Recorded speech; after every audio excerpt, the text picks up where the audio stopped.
নমস্কার বন্ধুরা, মা ও মেয়ের রান্নাবান্নায় আপনাদের জানাই সবাইকে স্বাগত।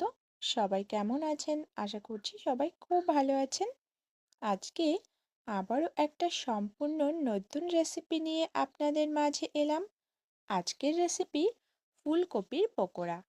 শীতকাল চলে যাবার আগে একবার এই ফুলকপির পকোড়া বাড়িতে বানিয়ে খেয়ে দেখুন, খুব ভালো লাগবে। চলুন তবে কিভাবে বানাই সেটাই দেখে নেওয়া যাক।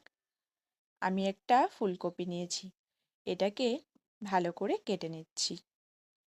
যেগুলো একটু বড় বড় ফুল সেগুলো হাফ হাফ করে কেটে নেব।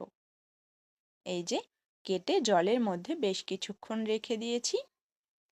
এবার আমি যে ফুলকপির পকোড়াটা বানানোর জন্য ব্যাটার বানাবো সেটা বানিয়ে নিচ্ছি। আমি এখানে চালের গুঁড়ো, বেসন আর নিয়েছি লঙ্কা কুচি, পরিমাণ মতো হলুদ আর লবণ, আর অল্প পরিমাণে একটু কালো জিরা। সমস্ত উপকরণগুলোকে আমি একটা বাটির মধ্যে নিয়ে অল্প অল্প করে জল দিয়ে ব্যাটারটা তৈরি করে নেব। বেশ ভালো করে ফেটিয়ে নেব, তাহলে কিন্তু বড়াটা খুব সুন্দর ফুলবে। আর চালের গুঁড়ো নেওয়াতে কিন্তু বড়াটা বেশ মুচমুচেও হবে। খেতে খুব ভালো লাগে এরকম মুচমুচে পকোড়া। শীতের সন্ধ্যায় চা বা কফির সঙ্গে কিন্তু খুব ভালো লাগে। আপনাদের কেমন লাগে কমেন্টে অবশ্যই জানাবেন। ব্যাটারটা তৈরি করা হয়ে গেছে, আর আমি ওদিকে ফুলকপিটা ভাপাতে দিয়ে দিয়েছি। একটুখানি গরম জলে ফুটিয়ে নেব। এই যে ছাঁকনির মধ্যে দিয়ে জলটা ঝরিয়ে নিয়েছি।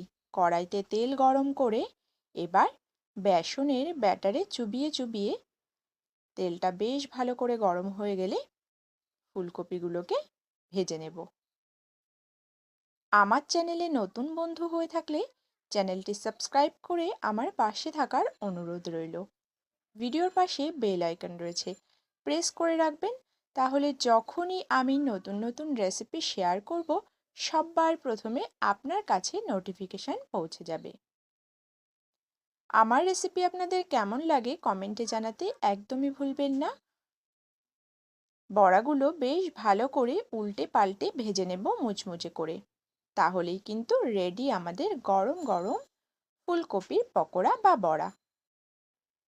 লাল লাল করে ভেজে নেব। হঠাৎ করেই লাইটটা কমে গিয়েছিল। এবার একটা পাত্রে তুলে নিচ্ছি।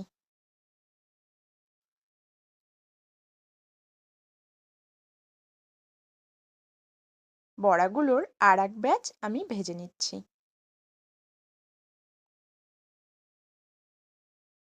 বড়াগুলো দেখতে যেমন সুন্দর হয়েছে খেতেও কিন্তু খুব সুন্দর হয়েছে।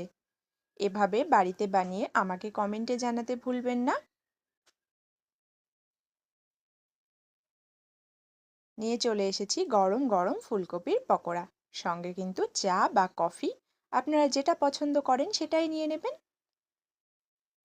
আজ তবে আসি, দেখা হচ্ছে পরবর্তী রেসিপিতে। ততক্ষণের জন্য সবাই ভালো থাকবেন, সুস্থ থাকবেন। ধন্যবাদ।